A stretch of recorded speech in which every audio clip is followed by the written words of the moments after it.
Down on the sultry coast of Louisiana, where the murky bayous bleed into the vast Gulf, retired Marine Gunner Rourke believed he'd traded battlefields for shrimping grounds aboard his vessel, the Salty Dog. He sought the quiet rhythm of the tide, a hard-earned peace paid for in scars seen and unseen. But a ruthless cartel, lurking in the shadows of the waterways, saw only a pawn for their deadly game. When they secretly loaded his boat with valuable contraband, intending to use the solitary veteran as an unwitting mule, they banked on his desire for a quiet life. They pictured a man too weary to notice, too isolated to fight back. They fatally underestimated the warrior buried beneath the fisherman's exterior. What started as a calculated risk by the smugglers is about to ignite a relentless storm of retribution, as one man, pushed too far, decides to dismantle their entire operation from the bottom up. This mistake will drag a dangerous secret from the depths of the Gulf into the harsh light of day, and blood will mix with the brine before it's over. Quick pause before we continue. Welcome to Fabled Frames.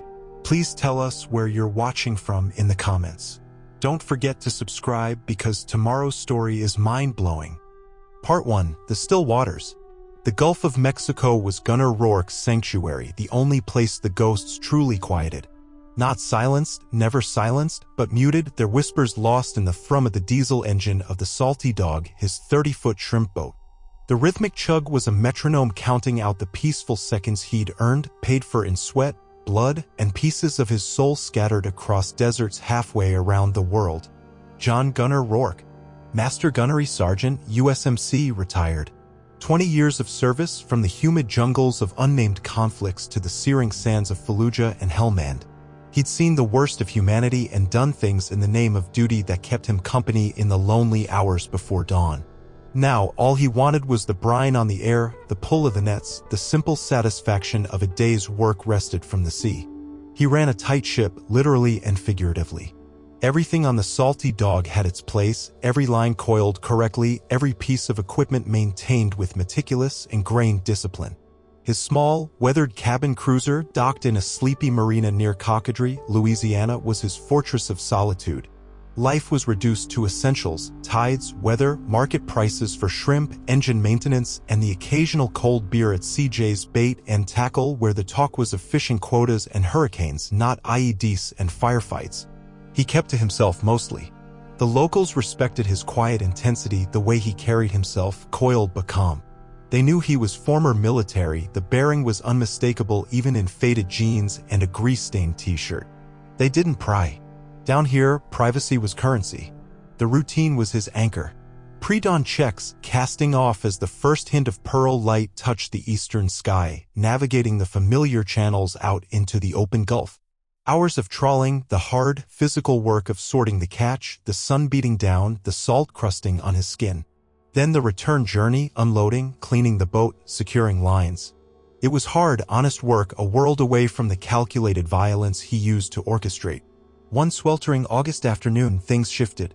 Not with a bang, but with a subtle dissonance, like a single string out of tune on an otherwise perfect guitar. He'd noticed a new trawler, unfamiliar, hanging around the periphery of his usual grounds for a few days. Sleek, faster than most shrimp boats, and it kept its distance. Gunner's internal threat assessment, honed over decades, logged it but didn't escalate. Could be anything. Poachers, maybe, or just someone new trying their luck. Then came the delivery. He'd ordered a new hydraulic winch motor online, a specific heavy-duty model. It arrived at the marina office, crated and seemingly untouched. Old man Hemlock, who ran the office with the speed of a basking turtle, had signed for it. Gunner loaded it onto his dolly and wheeled it down the dock to the Salty Dog. It was heavier than he expected. Significantly so. He muscled it aboard, grunting with the effort. Setting it on the deck, he eyed the crate. Standard shipping labels looked legit. But the weight, it felt wrong. Not just heavy, but unbalanced. His ingrained suspicion, the sixth sense that had kept him alive when things went sideways, screamed silently. He didn't rush. Rushing got Marines killed. He finished his other chores first, hosing down the deck, checking the fuel levels, securing the nets. He let the sun dip lower, casting long shadows across the weathered planks of the dock. Only then did he turn his attention back to the crate. He didn't use a crowbar immediately. He ran his hands along the seams, checking the staples, the banding. All standard. He sniffed the air around it. Faint smell of machine oil, wood, and something else. A faint chemical tang, almost imperceptible, masked by the grease. He tilted the crate slightly. Definitely off balance. Whatever was inside wasn't distributed evenly like a motor should be. With deliberate movements, he fetched his tools. Not just a crowbar, but a small pry bar, a flashlight, and his K-bar utility knife, the same one he'd carried through 3 tours. He carefully pried off the top planks. Inside, nestled in packing foam, was indeed a hydraulic winch motor. Looked right. Correct model number stamped on the casing. But the weight difference nagged at him. And that faint chemical smell.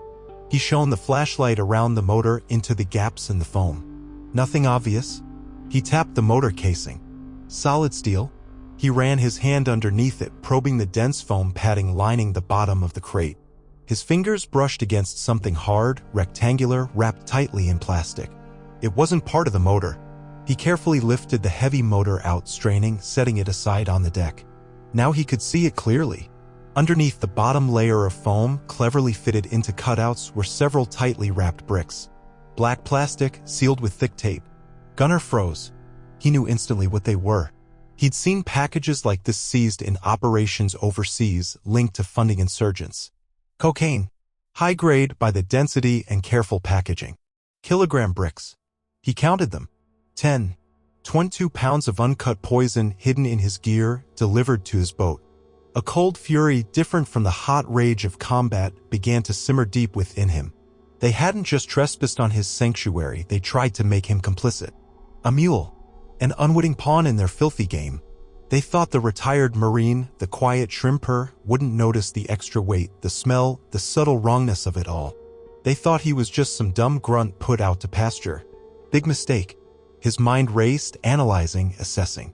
This wasn't random. The specific order, the delivery to the marina, the professional concealment. Someone knew his routine, knew he'd ordered the part. Someone had access to the shipping process or had intercepted it. Someone had access to the marina potentially.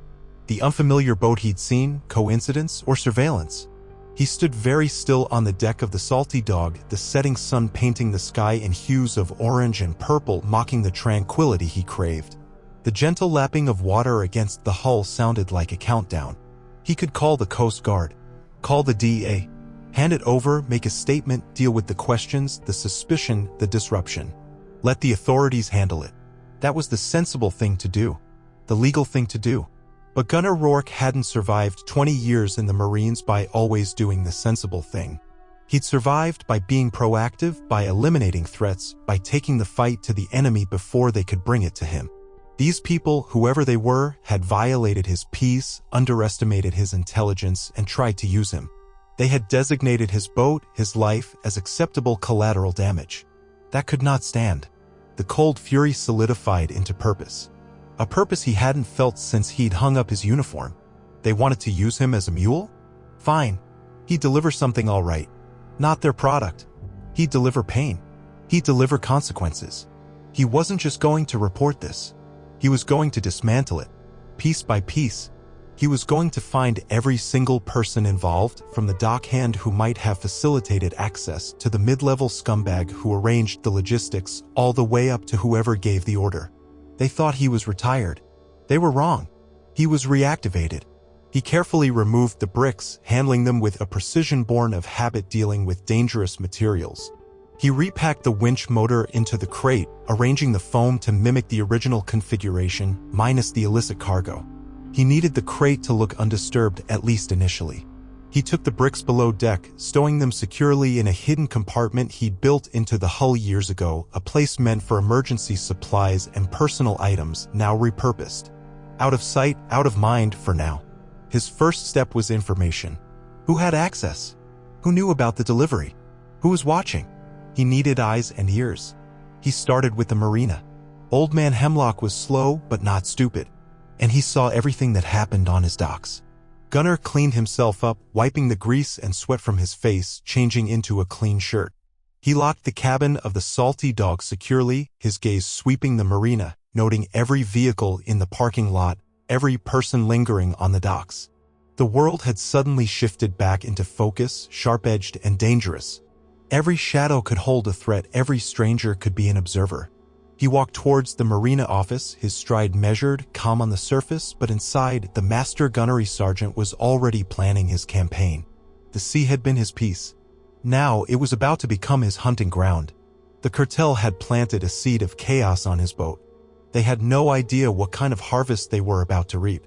He reached the office just as Hemlock was about to lock up. "Evenin', Gunner," Hemlock rasped, keys jangling in his hand. "Hemlock," Gunner nodded. "That crate that came for me today, notice anything unusual? Anyone asking about it? Anyone hanging around the office that shouldn't have been?" Hemlock paused, squinting his roomy eyes. "Nothing unusual about the delivery truck. Regular fella. Left it right there by the door. Signed for it myself." He scratched his chin. "Though, come to think of it, couple fellas were askin' 'bout Doxy earlier. Where your boat is? Didn't recognize 'em. Drove a black pickup. Tinted windows. What did they look like?" Gunner kept his voice level. "Hispanic fellas. Youngish. Looked edgy. Asked if the shrimp boat at the end slip, yours, was reliable. If it went out regular. What did you tell them?" "Told 'em you run a tight ship, go out most days the weather allows. Didn't think nothing of it. Figured maybe they was looking to charter or buy shrimp direct." Hemlock shrugged. "Why? Something wrong with the winch motor?" "Just checking," Gunner said smoothly. "Motor's heavier than I thought. Pulled something in my back getting it aboard." He forced a slight grimace. "Thanks, Hemlock. Lock up safe." He turned and walked back towards the salty dog, the information settling into place. Hispanic, young, edgy, asking about his boat's reliability and schedule before the package even arrived. That meant they likely weren't the delivery crew, but surveillance or coordination. They knew the package was coming. They were checking on the mule. Black pickup, tinted windows. Vague, but a start. They were local or local enough to be asking around. They weren't trying too hard to blend in, suggesting either arrogance or sloppiness. Gunner preferred arrogance. It made people predictable. Back on his boat, under the harsh glare of a single bulb in the cabin, Gunner pulled out a waterproof Pelican case. Inside wasn't fishing gear. It was gear of a different sort. A disassembled SIG Sauer P226, meticulously cleaned and oiled. Extra magazines. A secure satellite phone he hadn't used in years. Encrypted thumb drives. A compact set of lockpicks. Binoculars with range finding. A night vision monocular. Relics of a past life he thought he'd locked away. He assembled the P226 with practiced efficiency, the clicks and slides of the mechanism a familiar, almost comforting sound. He loaded 2 magazines, chambered around, and engaged the safety. He holstered it in a concealed shoulder rig under a loose fishing shirt. The hunt had begun. His first target, the watchers in the black pickup. Find them and they'd lead him up the chain. He needed to be smart, methodical. He couldn't go charging in. He was one man against an unknown number, likely part of a larger, organized cartel operation. They had resources, manpower. He had his training, his boat, his wits, and a righteous fury that burned cold and steady. He stepped out onto the deck, breathing in the night air. The marina was quiet now, most boats dark. He scanned the parking lot again. No black pickup. They were gone. But they'd be back. Or they'd be watching from somewhere else. He needed bait. He looked at the crated winch motor sitting innocuously on his deck. That was the bait? They expected him to install it or at least move it into his boat properly. They expected him to take the salty dog out on his usual schedule. Deviating from that routine might spook them. Tomorrow, he'd play the part of the unsuspecting mule.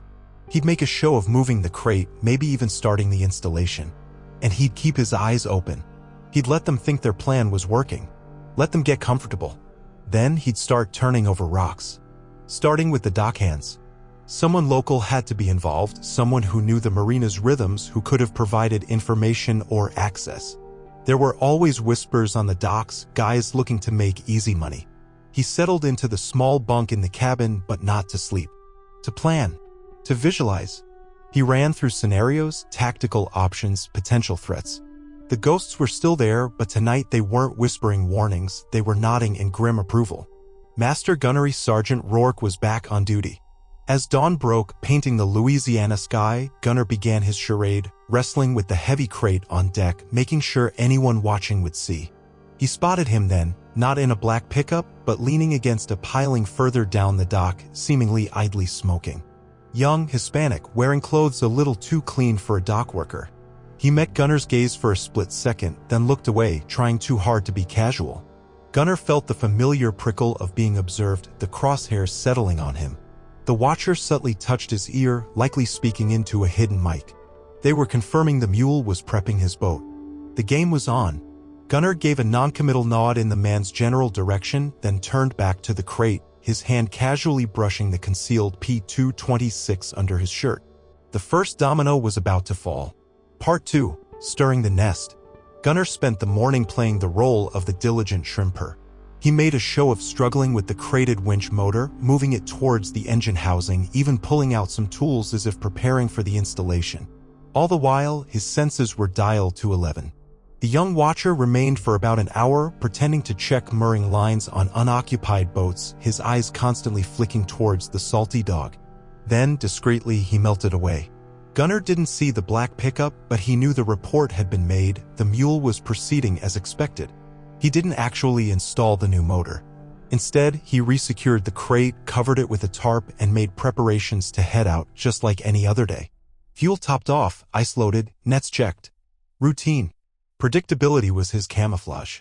As the salty dog chugged out of the marina and into the intricate network of bayous leading to the Gulf, Gunner scanned everything. The mangrove shorelines, the other boats, the sky. He noted the sleek, unfamiliar trawler from the previous days was gone. Replaced, perhaps, by something less conspicuous?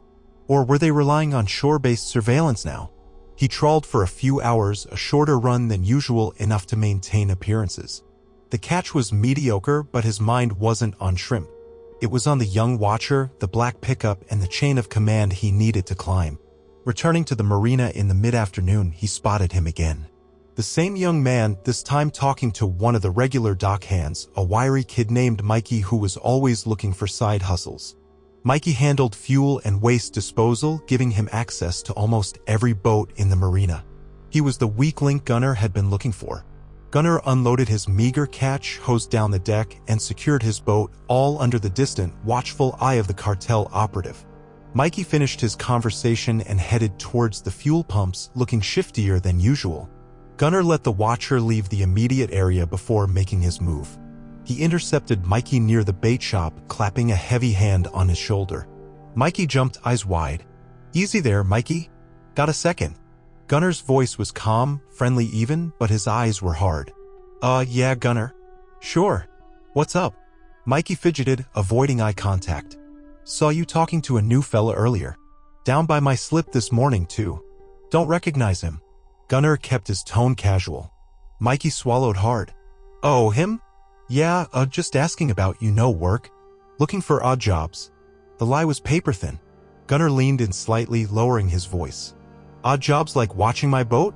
Asking Hemlock about my schedule? Driving a black pickup?" Mikey's face went pale. I don't know what you're talking about, Gunner. Don't you?" Gunner's hand tightened slightly on Mikey's shoulder. Not painful, just firm. Unyielding. "Listen, Mikey. I know things. I know people try to use these docks for stuff they shouldn't. And I know you're a kid trying to make ends meet. But you're swimming in deep water now." He paused, letting the silence stretch. "Someone put something on my boat, Mikey. Something serious. And those fellas you were talking to? They're involved.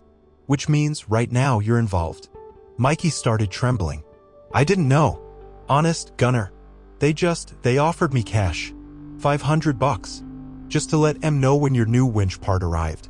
And two, to keep an eye out today. Make sure you took it on board, okay?" $500, Gunner repeated, his voice flat.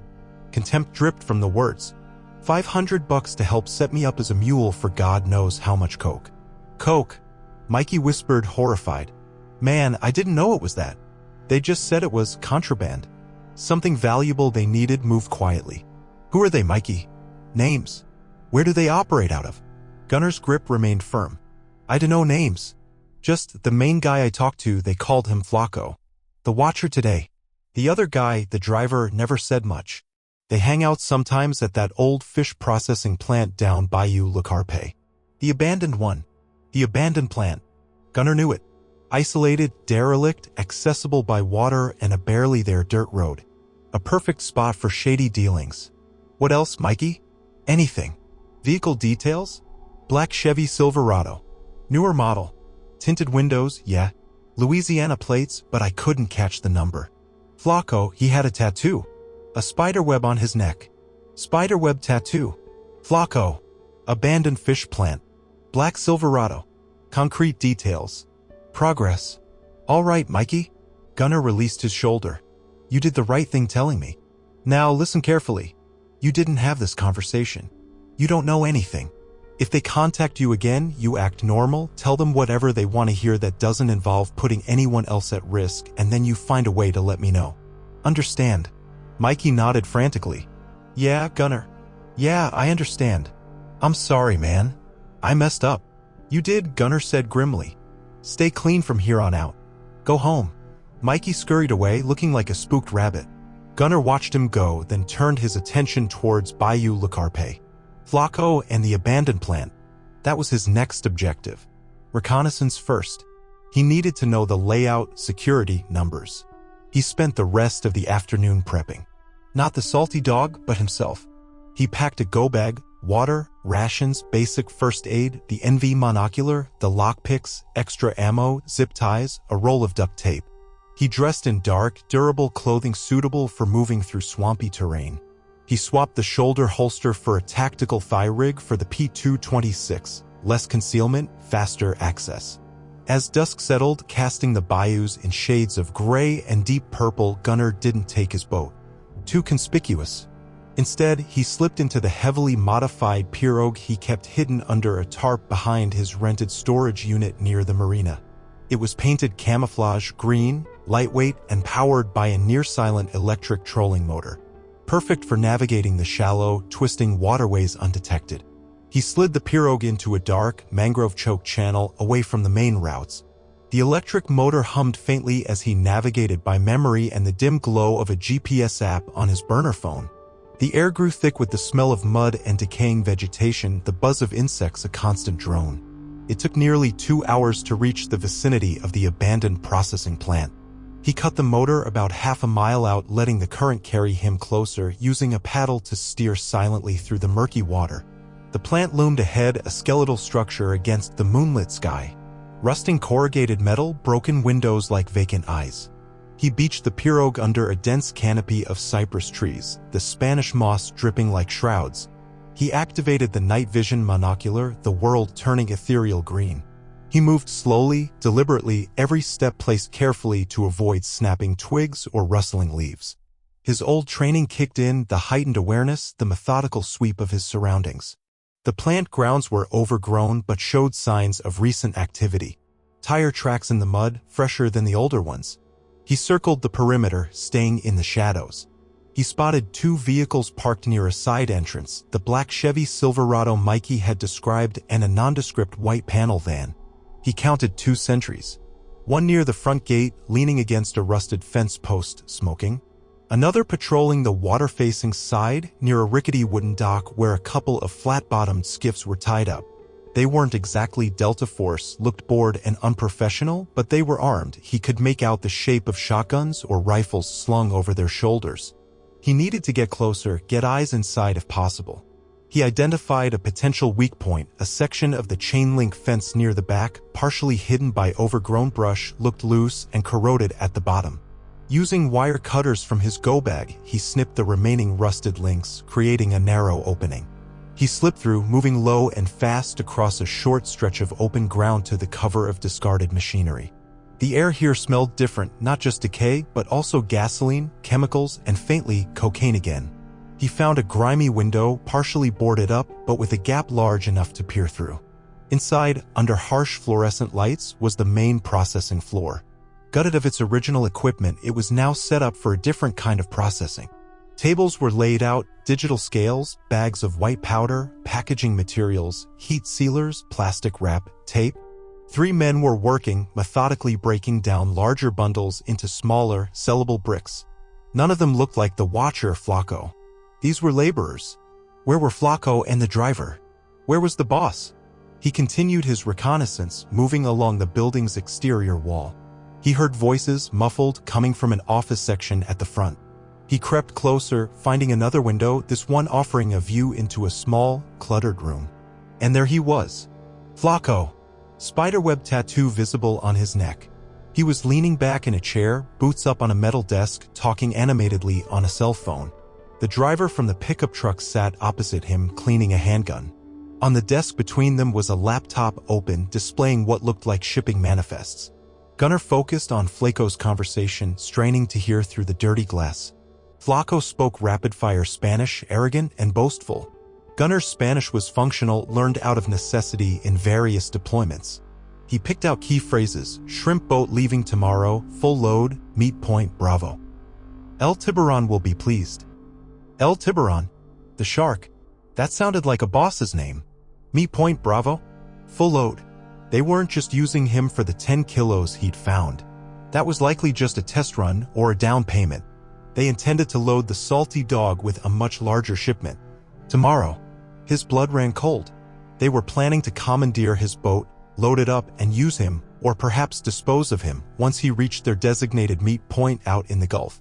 He needed to act, not just observe. But how? Taking on 5 or 6 armed men, potentially more inside, by himself was suicide. He needed leverage.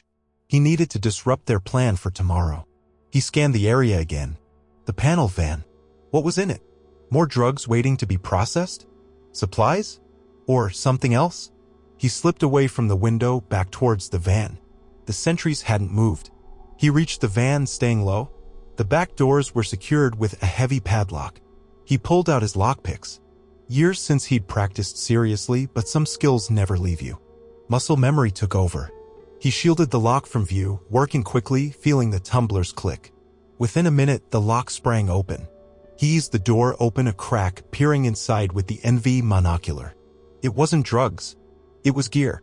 Tactical vests, several duffel bags bulging with weapons, AR-style rifles, shotguns, extra ammunition, radios. And something else. Tied up in the back, gagged, bruised but conscious, was another man. He looked rough, clothes torn, likely someone who'd crossed the cartel. An idea sparked in Gunner's mind. A risky, chaotic idea. Create a diversion.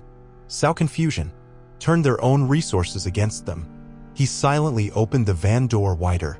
He approached the captive, holding a finger to his lips. The man's eyes widened in fear, then confusion. Gunner quickly cut the gag, then the zip ties binding his hands and feet, using his K-bar. "Who are you?" the man croaked, his voice hoarse. "Doesn't matter," Gunner whispered curtly. "Those guys and they're going to kill you?" The man nodded frantically. "They think I skimmed." "I didn't. It was Sal." "Shut up. Want to get out of here?"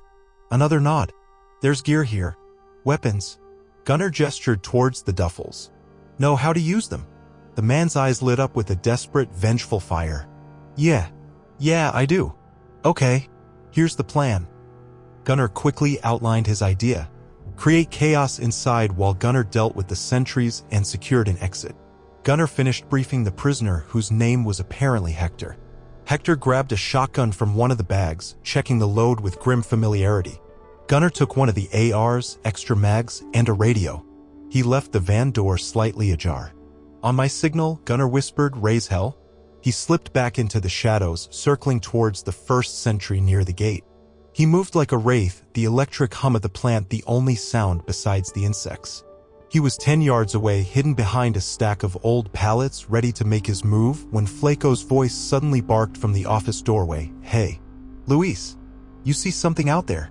The sentry near the gate, Luis, straightened up, peering into the darkness right where Gunner was concealed. Gunner froze, finger tightening on the AR's trigger guard. Had he been spotted? Or was this just cartel paranoia kicking in? The delicate balance of his plan teetered on a knife's edge. Part 3, Unleashing the Storm. The sentry, Luis, squinted into the darkness, his shotgun held loosely. "Nah, Chief. Think it was just a gator splashing out back." He sounded unconvinced. Flacco didn't seem satisfied. "Check it anyway. And tell Marco to keep his eyes peeled on the water." He retreated back into the office. Luis grumbled but started walking slowly along the fence line, his flashlight beam cutting erratic arcs through the humid night air. He was moving away from Gunner's position towards the back of the plant. This was the opening Gunner needed, but it compressed his timeline drastically. Marco, the sentry by the water, would be on higher alert now. Gunner darted from the pallets, closing the distance to the gate sentry's original post near the Silverado. He keyed the radio he'd taken from the van, set to the channel he'd overheard Flacco using. Now, he hissed into the mic. Almost simultaneously, the night erupted. From inside the van, Hector let out a furious roar and opened fire with the shotgun. The blasts echoed like thunder, shattering the relative quiet. Inside the plant, shouts of surprise and confusion rose, followed by the distinct crackle of small arms fire as Hector presumably engaged the workers or whoever responded first. The effect was immediate. Luis, startled, spun around, firing his shotgun blindly towards the van's location before ducking behind a large, rusted dumpster. Marco, the waterside sentry, started shouting into his own radio, trying to get clarity while nervously scanning the dark water and the tree line where Gunner had beached his pirogue. In the office, Flacco and the driver burst out, weapons drawn, momentarily confused by the direction of the attack. Inside. It came from inside the van. Flacco yelled, gesturing towards the Silverado and the panel van. This was Gunner's cue. While their attention was focused on Hector's one-man army diversion, Gunner moved swiftly towards the office. He hugged the shadows of the building, the AR held ready. He saw Flacco and the driver cautiously approaching the van, using the Silverado for cover. Gunner reached the office door. It was slightly ajar. He kicked it open hard, swinging the AR inside. The office was empty, the laptop still open on the desk. Crucial intel. He couldn't risk leaving it. He grabbed the laptop, shoving it into his go bag, then scanned the room quickly. Shipping manifests, notes scribbled in Spanish, he scooped them up too. Every piece of paper could be a clue. Outside, the firefight intensified. Hector was putting up a hell of a fight, using the van for cover, the shotgun booming periodically. Flacco and the driver were returning fire, along with at least one of the workers from inside who had joined them. Bullets whizzed through the air, ricocheting off metal. Gunner slipped back out of the office, needing to deal with the sentries before they regrouped or pinned him down.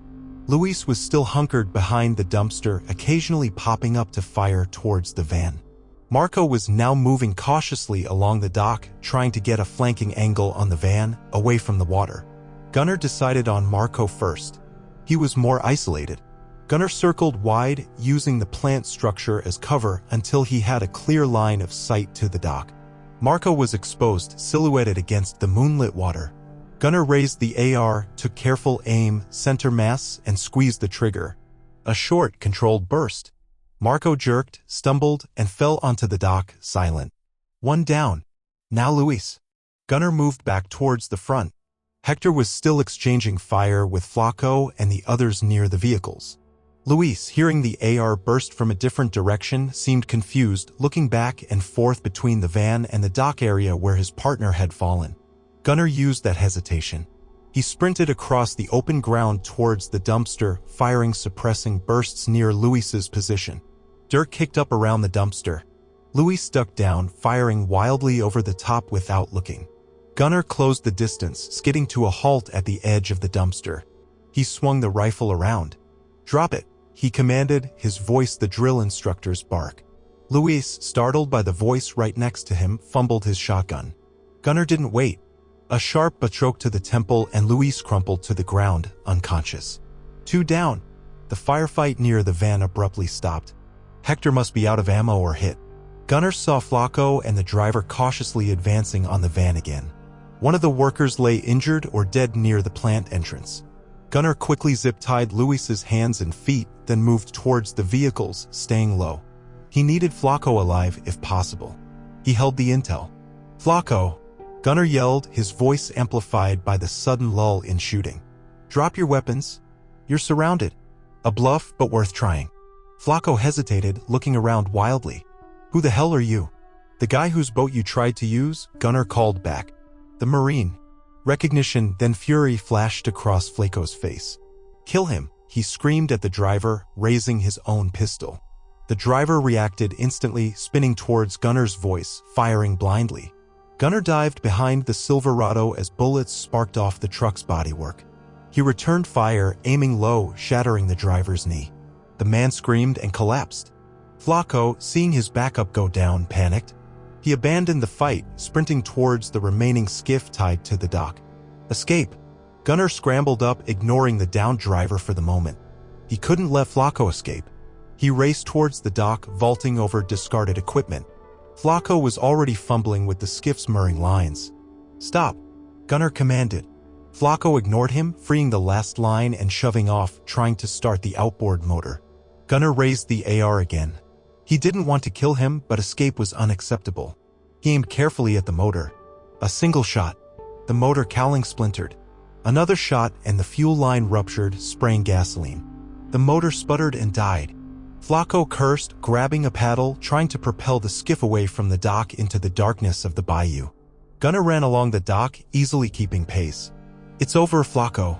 Tell me about El Tiburon. Tell me about Meat Point Bravo." Flacco spat towards him. "Go to hell, pendejo." He swung the paddle wildly. Gunner sighed.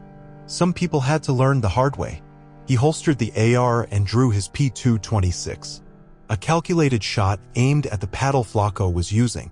Though it splintered violently, the impact jarring Flacco's arms. He dropped the ruined paddle into the water. Now Flacco was adrift, weaponless, his escape engine disabled. Gunner stood on the dock, pistol aimed steadily. Last chance. Talk. Defeated, shivering slightly from adrenaline or fear, Flacco slumped in the skiff. Okay, man. Just don't shoot." Gunner kept his pistol trained on him. He quickly checked the surrounding area. The driver was moaning, clutching his shattered knee. Luis was still unconscious. Inside the plant, silence. Hector might be dead or playing possum. Gunner would deal with that later. Priority was Flacco and the intel. "Talk fast," Gunner ordered. "Who is El Tiburon?" He's new," Flacco stammered, eyes darting nervously. "Took over the Gulf route a few months ago. Vicious. Never shows his face. Works through lieutenants. I report to a guy named Vargas." "Where do I find Vargas?" "He operates out of a shrimp distributor in Homa. Pelican Point Seafood. Legitimate front. And Meat Point Bravo? Coordinates." Flacco hesitated. Gunner raised the pistol slightly. Okay. It's a rendezvous point about 50 miles offshore. Specific coordinates." Flacco rattled off a string of latitude and longitude numbers. "Tomorrow night. Midnight. A freighter, La Serpiente, is supposed to meet your boat there. Offload the main shipment." "How much?" "A lot. Maybe half a ton." Flacco swallowed. "They were gonna load your boat tonight after you docked. Couple of my guys were gonna sneak aboard, handle the transfer at sea, then deal with you." "Deal with him?" Gunner's jaw tightened. "Why my boat?" "Vargas liked it. Clean record. Ex-military owner, assumed you'd be disciplined, stick to routine, unlikely to draw attention. Perfect cover."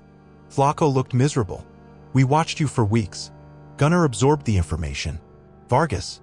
Pelican Point Seafood in Homa. El Tiburon, the unseen boss. The freighter La Serpiente. The coordinates for Meat Point Bravo. Half a ton of cocaine. And confirmation they planned to kill him.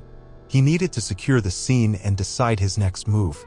Calling the authorities now would mean losing control, getting bogged down in procedures while Vargas and El Tiburon vanished. No, he had to press the advantage.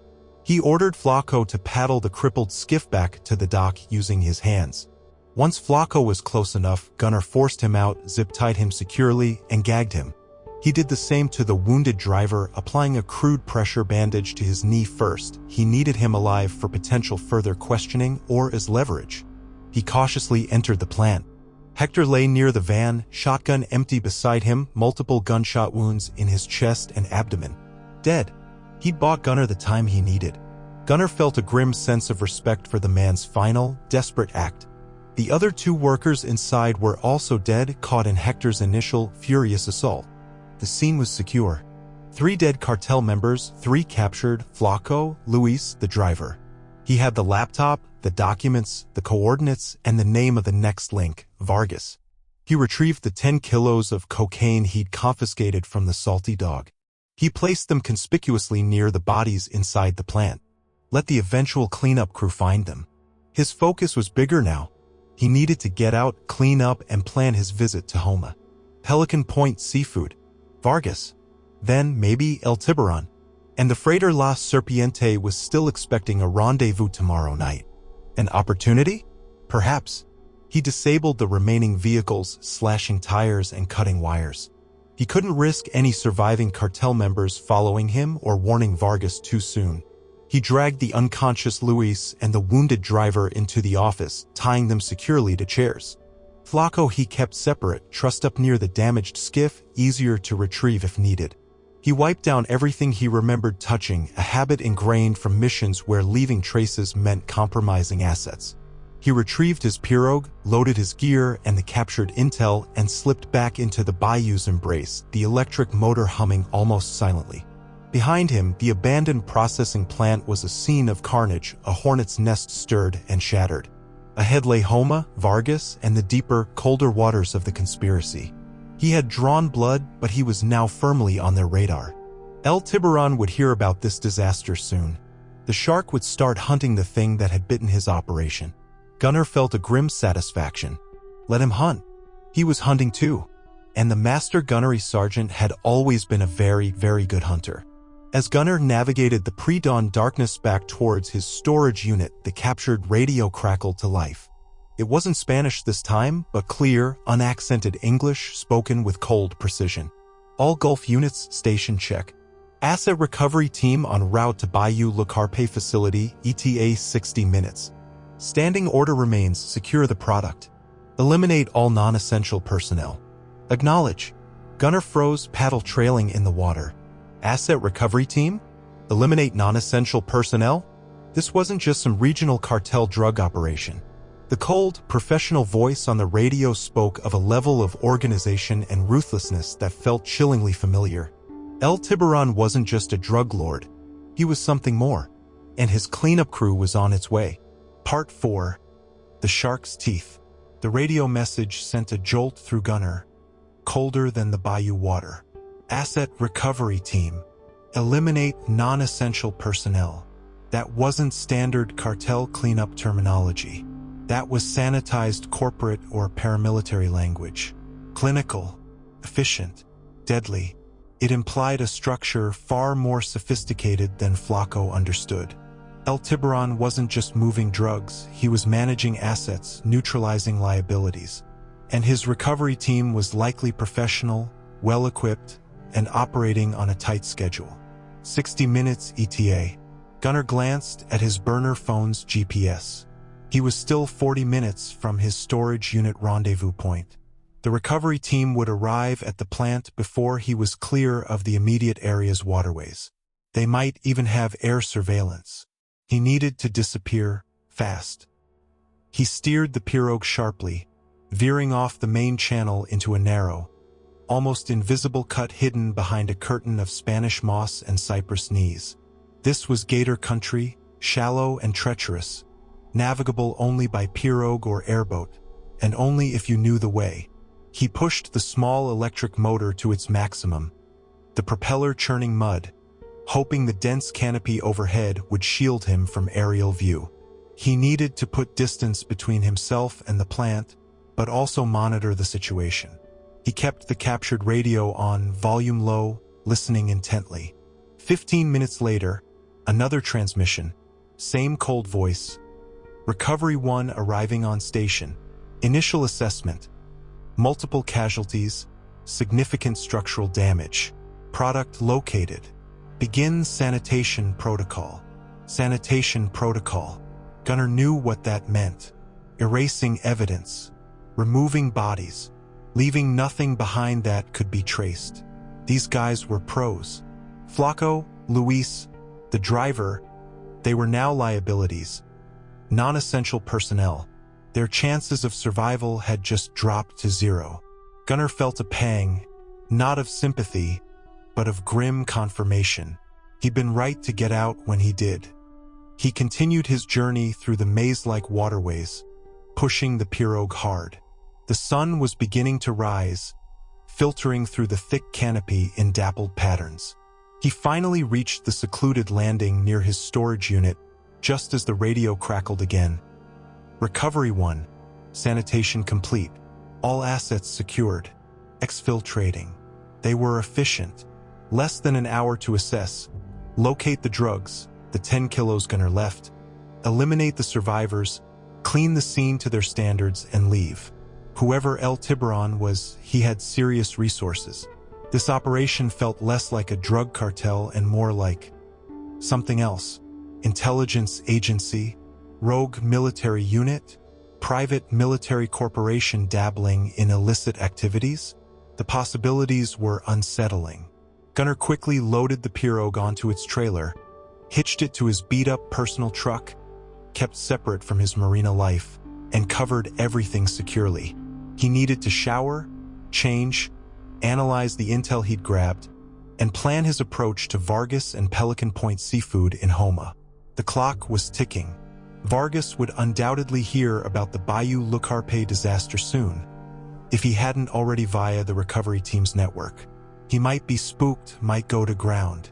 Back in the anonymous safety of a cheap motel room rented under a false name miles away from Cockadry, Gunner laid out the documents and powered up the laptop. The manifests confirmed Flaco's story. Detailed logs of shrimp purchases from various boats, likely used to launder the drug money, interspersed with coded references to special cargo weights and destinations. The Salty Dog was listed for a priority transfer at BP Meat Point Bravo, with a staggering weight notation beside it, 1/2 ton. The laptop itself was a goldmine. Encrypted files, communication logs, financial transactions. Gunner's limited technical skills weren't enough to crack the heavy encryption, but the unencrypted browser history and cache data painted a picture. Frequent connections to secure servers based overseas, communications apps he didn't recognize, and searches related to maritime law, Coast Guard patrol routes, and, disturbingly, profiles of retired military personnel operating in the Gulf region. They hadn't just stumbled upon him. They had specifically looked for someone with his background. Why? Was it just the discipline and routine Flaco mentioned, or something more? Did they think his skills could be useful, or did they see him as a particular kind of cover? One name popped up frequently in less secure email fragments and contact lists: Arthur Kendrick. The name meant nothing to Gunner, but its recurrence suggested importance. Could Kendrick be El Tiburon? Or another lieutenant like Vargas? He focused on Vargas and Pelican Point Seafood. Homa was an hour's drive. Pelican Point was listed as a large distributor near the industrial canal. Going in blind was foolish. He needed recon. He spent the next few hours using online resources, satellite imagery, and public records databases, skills-honed planning missions, to build a profile of Pelican Point Seafood. Large facility, lots of truck traffic, direct access to the water. Security looked standard for an industrial site. Fences, cameras, a main gatehouse. Nothing overtly fortress-like, but appearances could be deceiving. Arthur Kendrick was listed on some old corporate filings as a minor shareholder, but nothing recent. Vargas wasn't listed anywhere publicly. He was likely an operations manager, kept off the official books. Gunner formulated a plan.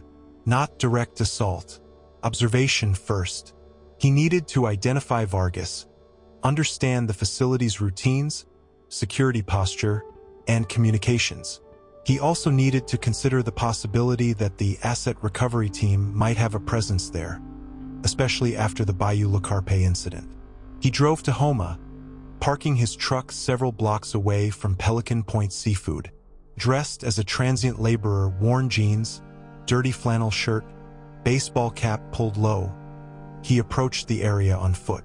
He carried a backpack with binoculars, water, and a concealed P226.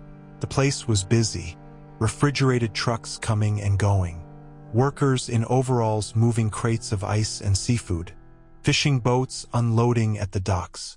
It looked perfectly legitimate, bustling with the daily commerce of the Gulf Coast. He found an observation point in a derelict building across the street, offering a decent view of the main gate, loading docks, and office entrance. He watched for hours, identifying shift changes, security patrol patterns, vehicle movements.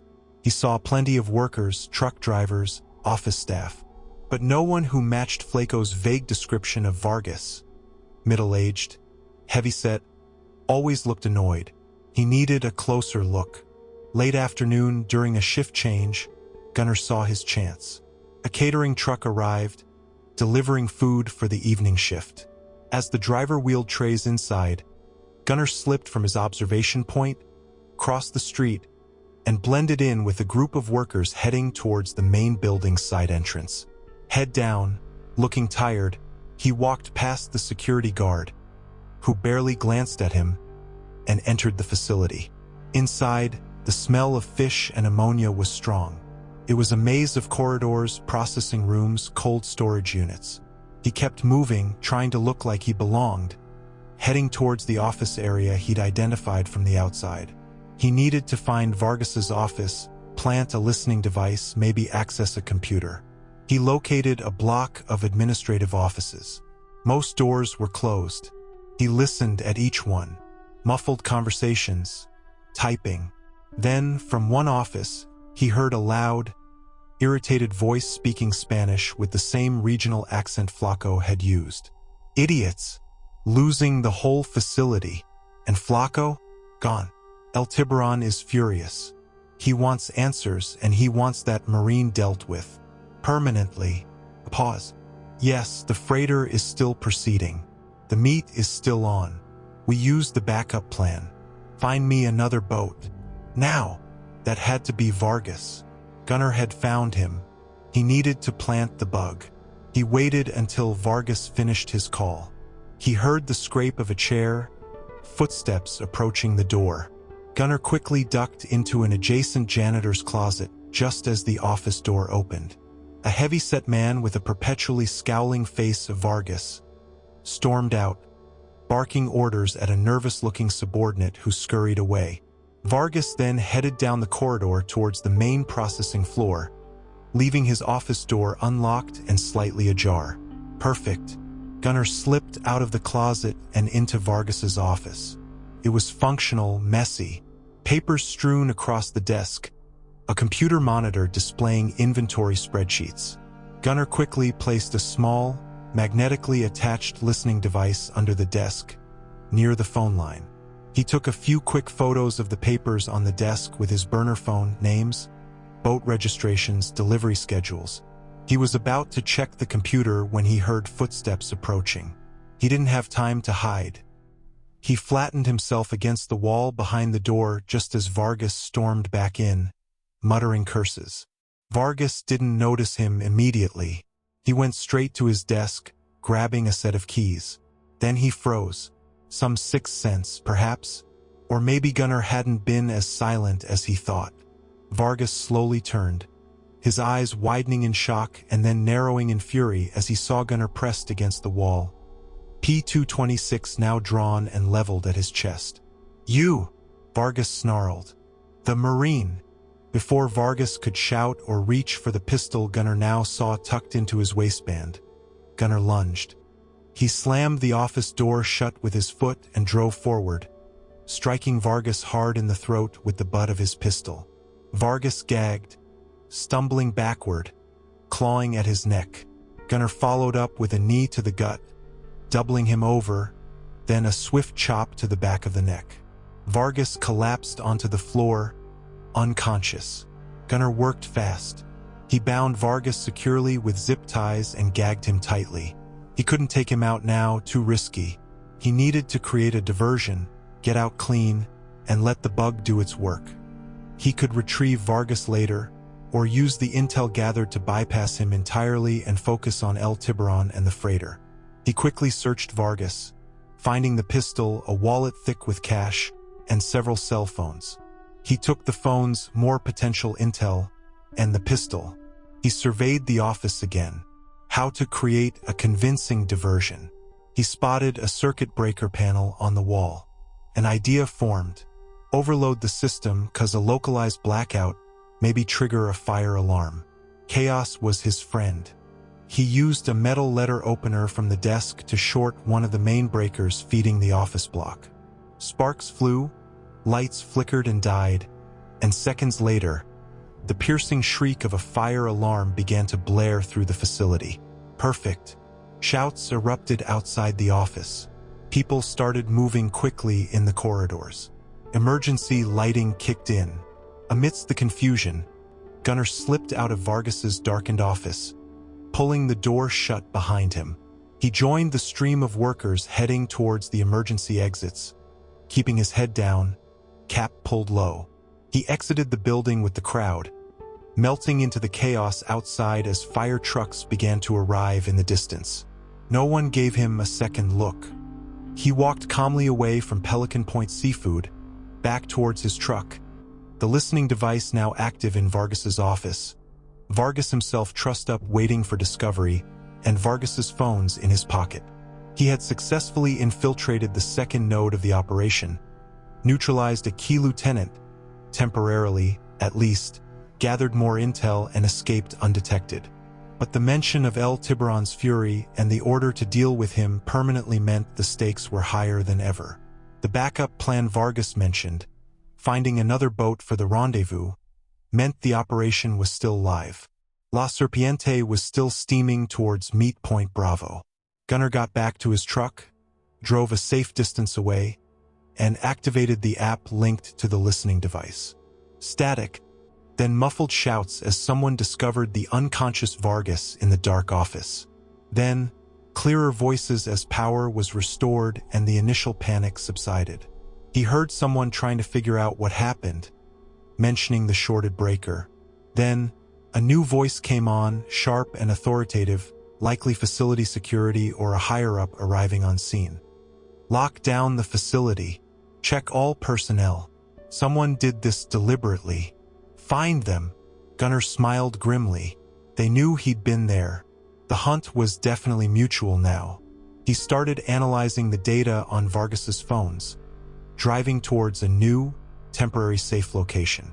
He had less than 24 hours until the rendezvous at Meat Point Bravo. He needed to decide: intercept the freighter, go after El Tiburon directly if he could identify him, or use the chaos he'd created as cover for something else. As Gunner scrolled through the call logs and encrypted messages on one of Vargas's burner phones, one name caught his eye, cross-referenced with a recent, short-duration call: Arthur Kendrick. But it wasn't just the name.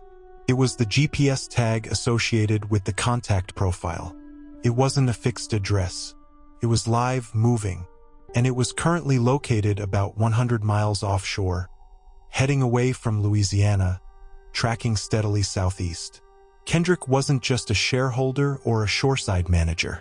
He was on the water, and his course wasn't aimed towards Meat Point Bravo.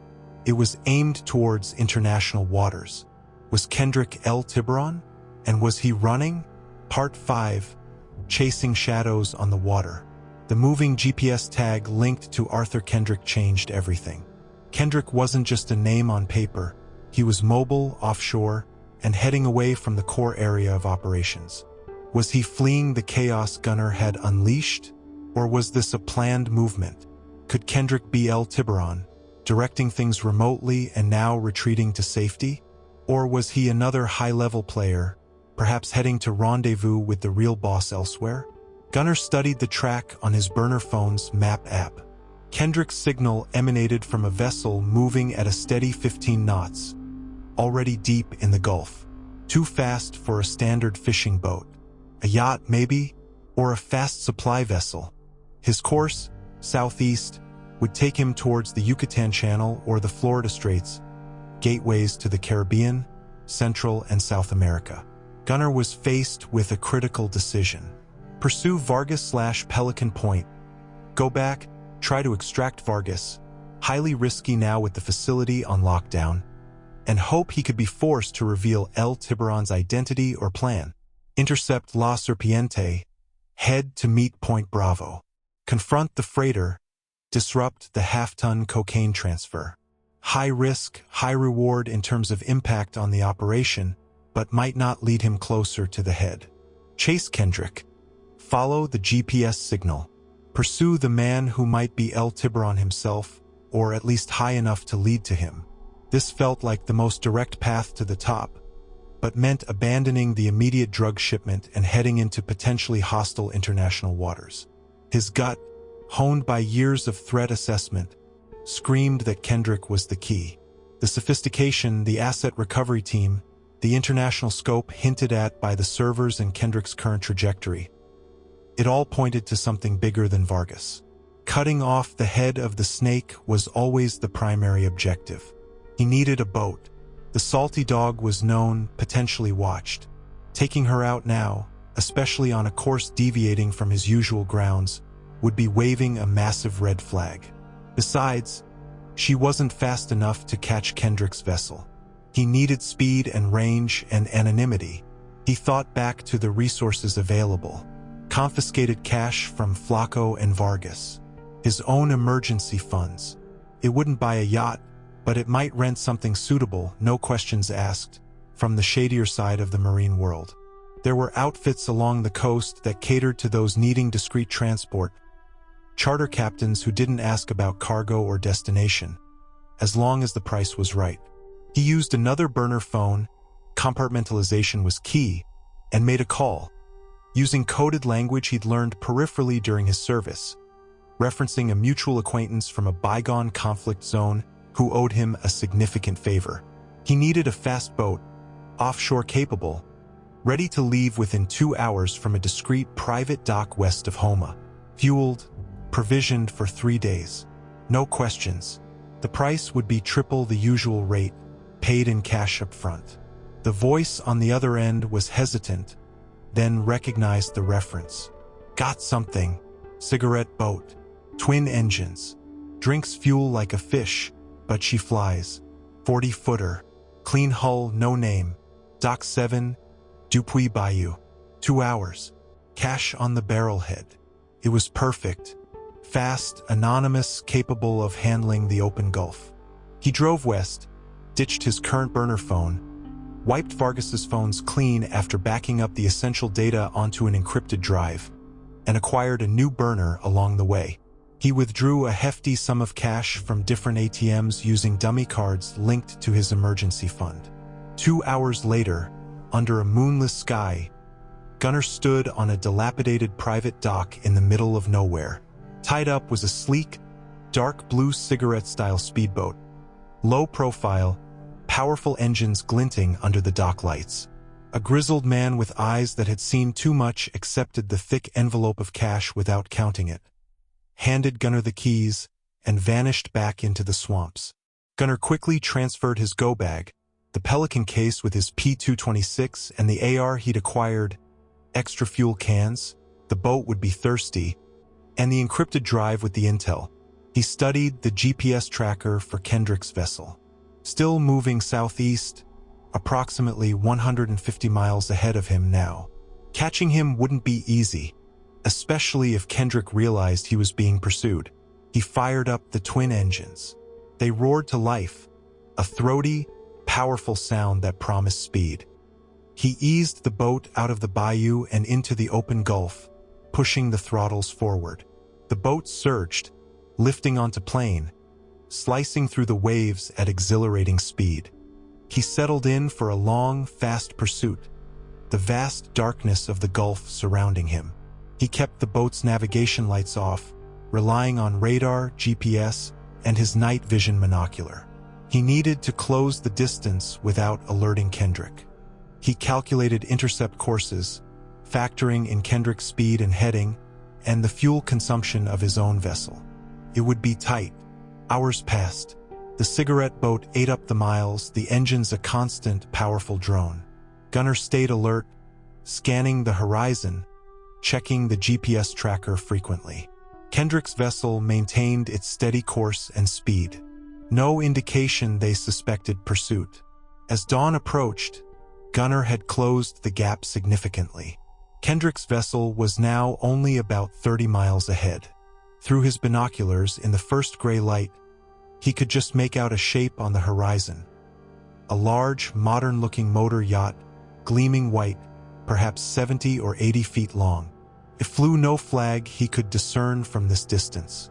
He needed to get closer, confirm Kendrick was aboard, maybe even attempt to board. But how? A direct approach was suicidal. A yacht like that likely had radar, possibly security personnel.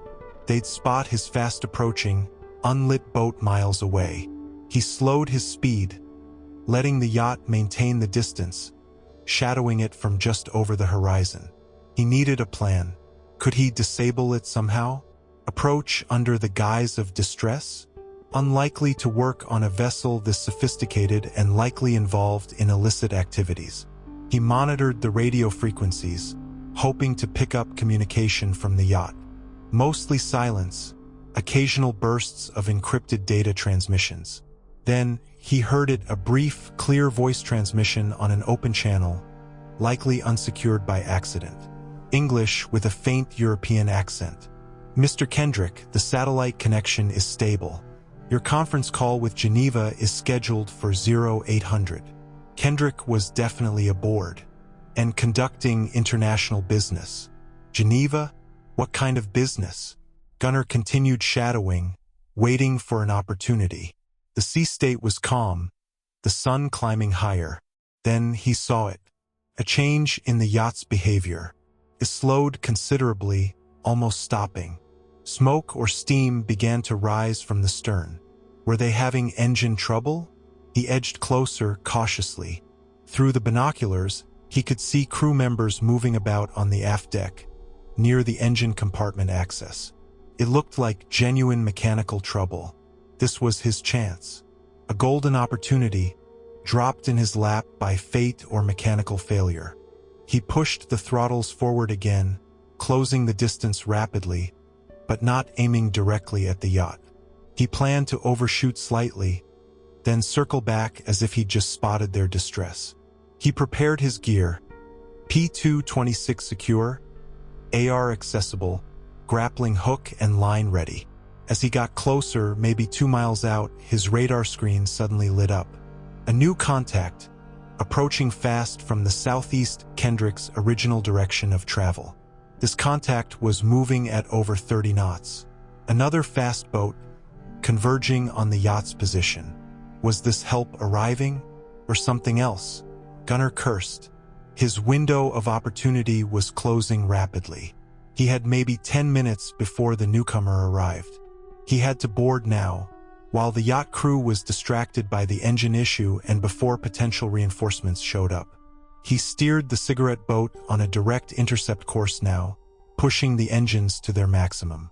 The yacht crew spotted him, pointing, looking alarmed. Too late. He aimed for the yacht's stern, near the swim platform, the area closest to the engine activity where the crew was concentrated.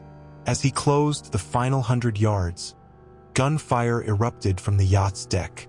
Not just pistols, automatic weapons. They weren't just surprised. They were prepared for trouble. Bullets stitched across the water near his bow. Gunner swerved violently, using the boat's agility to present a more difficult target, returning fire with the P226 in one hand while steering with the other, a desperate, inaccurate suppression effort. He needed to get alongside. He rammed the cigarette boat's cushioned bow against the yacht's swim platform with a controlled impact, the expensive fenders absorbing most of the shock. He killed the engines, grabbed the AR and the grappling hook. Bullets whizzed overhead. He hurled the grappling hook. It caught securely on the yacht's railing. U.S. Marine, stand down, he yelled, hoping to sow confusion, maybe make some of the crew hesitate. It didn't work. The gunfire intensified. He took a deep breath, clipped the AR to his tactical sling, and started climbing the line, bullets impacting the yacht's hull near him. He was completely exposed. He scrambled onto the swim platform, rolling behind a large, built-in storage locker just as a figure leaned over the railing above, spraying bullets where he'd been moments before. Gunner popped up, fired a controlled burst from the AR. The figure cried out and disappeared from view. He was on board, but the fight had just begun. He could hear shouts from other parts of the yacht, footsteps pounding on the deck. And the other fast boat was getting closer, now visible as a sleek, black interceptor-style craft bristling with antennas and likely weapons. He was caught between the yacht's crew and unknown arrivals, on a vessel belonging to a man who might be the shadowy El Tiburon. Gunner took cover behind the locker, bullets impacting the fiberglass nearby. He risked a glance. Two men with submachine guns were advancing cautiously along the aft deck towards him. From the upper deck, more shots pinned him down. He was outnumbered, outgunned, and the black interceptor boat was now less than a mile away, slowing as it approached. He heard a new voice, amplified, booming across the water from the interceptor. "Yacht Odyssey, stand down and prepare to be boarded. This is Special Operations Command." Special Operations Command? Military? Or was it just another layer of El Tiburon's sophisticated operation, using a cover identity? Gunner was trapped, with hostile forces on the yacht and an unknown, heavily armed vessel bearing down on his position. Which way was salvation and which way was annihilation? Part 6. Between the Devil and the Deep Blue Sea. Special Operations Command? The announcement from the Black Interceptor was unexpected, jarring. Gunner's mind raced. If they were legitimate U.S. military, they wouldn't be operating like this, announcing their presence and intentions so openly in what were likely international waters unless it was a specific, sanctioned anti-piracy or counter-narcotics operation. But El Tiburon's operation felt too sophisticated, too connected, to be a simple pirate or drug runner outfit easily targeted by standard patrols. Could they be a deniable asset? A ghost unit operating outside normal channels? Or was this Kendrick's own security force using a bluff? There was no time to analyze. The two gunmen on the aft deck were closing in, using the yacht's plush seating and cabinets for cover, firing disciplined bursts. Gunner returned fire, forcing them back momentarily, but knew he couldn't hold this position for long, especially with the threat from the upper deck. He needed to move, create chaos, find Kendrick. He tossed a spare magazine towards the port side. It clattered loudly on the teak deck. As the gunman instinctively looked towards the sound, Gunner broke cover to starboard, sprinting towards the glass doors leading into the yacht's main salon. Bullets chased him, shattering the reinforced glass as he dived through the doorway, rolling across plush carpet amidst overturned champagne flutes. He scrambled behind a large, opulent sofa, the interior smelling faintly of expensive perfume and cigar smoke. From outside, he heard the interceptor boat's engines change pitch as it came alongside the yacht, opposite to where Gunner had boarded. Shouted commands in English, authoritative and professional, followed by the thud of boarding ramps hitting the deck. Whoever they were coming aboard. Fast. This changed the equation. The yacht's crew would now be split, dealing with boarders on two fronts. Gunner used the momentary confusion.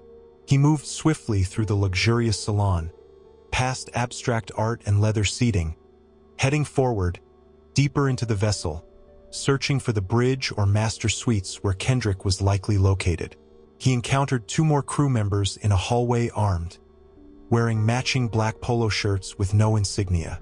They looked like professional security, not just deckhands. Gunner engaged them quickly, using the hallway's close quarters to his advantage. His Marine Corps close combat training took over. 2 precise shots, and they were down before they could effectively return fire. He stepped over them, continuing his advance. He heard muffled gunfire from other parts of the yacht, the boarding team engaging the remaining crew. He reached the central staircase leading to the upper decks and the bridge. He took it 2 steps at a time, AR ready. He burst onto the bridge. It was state-of-the-art. Radar screens, navigation displays, communications consoles, all top-tier equipment. 2 figures were there. One, a uniformed captain, hands raised, nervously eyeing the chaos outside. The other, standing by the large forward windows, looking out not with fear, but with cold, calculating anger, was a man in his late 50s, impeccably dressed in expensive casual wear. He had sharp features, steel-gray hair, and eyes that radiated intelligence and ruthlessness. He matched the photos Gunner had glimpsed associated with the name on Vargas's phone. Arthur Kendrick. Kendrick turned as Gunner entered, his expression hardening. He held a satellite phone in his hand. "Master Gunnery Sergeant Rourke, I presume," Kendrick said, his voice calm, cultured, devoid of panic. "You've caused me a considerable amount of inconvenience. It's just getting started, Kendrick. Or should I say, El Tiburon." Gunner kept his rifle trained on him. Kendrick allowed himself a small, chilling smile. El Tiburon is merely a brand name, a necessary fiction for motivating the lower echelons. I am simply a facilitator, a logistician. A logistician dealing in half-ton shipments of cocaine and eliminating loose ends with asset recovery teams? Business is business, Sergeant. Some commodities are more regulated than others. Kendrick gestured vaguely towards the windows, where the Black Interceptor and its boarding teams were visible. "And as you can see, sometimes regulatory bodies intervene." Gunfire echoed from the deck below. The sounds were getting closer. "Who are they, Kendrick? Yours or ours?" Gunner asked, needing to know if the boarding party was friend or foe. "Let's just say they represent a competing interest that disapproves of my market expansion," Kendrick replied cryptically. "Former colleagues, perhaps. The world of logistics is surprisingly small and fiercely competitive." He didn't seem concerned about being captured by them. "Why?" Suddenly, Kendrick tapped something on the satellite phone. "But our conversation, regrettably, must be cut short." He looked Gunner directly in the eye. "You see, Sergeant, I believe in contingency planning, redundancy. If one asset is compromised," he gestured around the bridge, "another must be activated." Gunner felt a cold dread. What contingency? From outside, a new sound emerged, growing rapidly louder over the gunfire and the thrum of the interceptor's engines. A deep, powerful whirring. A helicopter. It appeared seemingly out of nowhere, swooping low over the yacht. Not military markings. A sleek, black civilian model, unmarked like the interceptor. It hovered expertly beside the bridge, a side door sliding open. Kendrick calmly walked towards the bridge wing door. "You were a commendable opponent, Sergeant. Resourceful, determined, but ultimately outmatched." Gunner shifted his aim, ready to fire. "Don't move, Kendrick." Kendrick paused at the door, looking back with that chilling smile. "Oh, I won't have to." Before Gunner could react, the yacht's captain, who had seemed frozen in fear, suddenly lunged. Not at Gunner, but at a console near the helm. He slammed his hand down on a large, red, covered button, simultaneously drawing a concealed pistol and firing wildly towards Gunner. Gunner dived sideways as the shot went wide, hitting a console bank with a shower of sparks. Alarms blared on the bridge, loud, insistent klaxons. Red lights flashed. What had the captain activated? Kendrick stepped out onto the bridge wing as Gunner scrambled up, returning fire at the captain, hitting him in the shoulder. The captain staggered back but remained standing. Outside, the helicopter lowered a winch line. Kendrick clipped himself in. But before he could ascend, figures appeared on the bridge wing, members of the boarding team from the interceptor, clad in black tactical gear, faces obscured by helmets and masks. They shouted commands, leveling weapons at Kendrick. Kendrick ignored them, giving a signal to the helicopter. It began to lift, pulling him clear of the deck just as the boarding team opened fire. Sparks flew off the helicopter's fuselage, armored. Kendrick was whisked away, disappearing into the sky. Gunner focused on the immediate threat, the captain, wounded but still dangerous, and the alarm screaming throughout the yacht. He disabled the captain with a non-lethal shot to the leg, then rushed to the console the captain had activated. A display flashed. Scuttling sequence initiated. T-minus 5 minutes. Scuttling sequence. Kendrick wasn't just escaping. He was destroying the evidence, the yacht, the remaining drugs, the crew, the competing boarding team, and Gunner himself. 5 minutes. The boarding team members rushed onto the bridge now, weapons raised, shouting at Gunner. Drop your weapon. Hands in the air. The yacht's rigged to blow. 5 minutes. Gunner yelled back, dropping the AR but keeping his hands near his holstered P226. The team leader, reading the flashing console, cursed. Confirm detonation sequence active. All teams, evacuate. Repeat, evacuate immediately. He looked at Gunner. You're coming with us. Gunner hesitated for only a second. Going with these unknowns was a risk, but staying on a sinking, rigged-to-explode yacht was suicide. Kendrick was gone, vanished into the sky like a phantom. His immediate mission here was over. Survival was paramount. All right, Gunner nodded curtly. He moved with the tactical team. They were disciplined, efficient, clearly professional soldiers or agents of some kind back through the yacht, encountering no more resistance. The remaining yacht crew had either been neutralized or were fleeing for their lives. They reached the deck where the black interceptor was moored. Other team members were already boarding, some carrying confiscated bags, likely drugs or intel. Gunner jumped aboard the interceptor, finding himself surrounded by heavily armed, masked men. The boat immediately pulled away from the yacht Odyssey, engines roaring.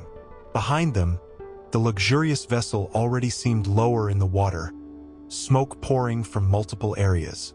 The interceptor sped away, putting distance between itself and the doomed yacht. Gunner stood warily on the deck, watching the team secure their gear and prisoners, a handful of captured yacht crew members, looking terrified. No one spoke to him. They regarded him with cold, professional curiosity. He looked back at the Odyssey. Just as the 5-minute mark must have been reached, a massive explosion ripped through the yacht's midsection. A fireball blossomed into the sky, followed by secondary explosions. Debris rained down onto the water. Within seconds, the shattered remains of the multi-million-dollar vessel slipped beneath the waves, leaving only wreckage and spreading fuel slicks. Kendrick's contingency had been brutally effective. The interceptor continued its high-speed course, heading roughly northwest, back towards the U.S. coast. Gunner turned to the team leader, a tall man whose eyes, visible behind his tactical goggles, were sharp and assessing. "Who the hell are you guys?" Gunner demanded. The team leader didn't answer immediately. He studied Gunner for a long moment. "Let's just say we're pest control," he said finally, his voice electronically slightly distorted by his comm system. And Kendrick's particular brand of infestation crossed jurisdictional lines. Jurisdictional lines?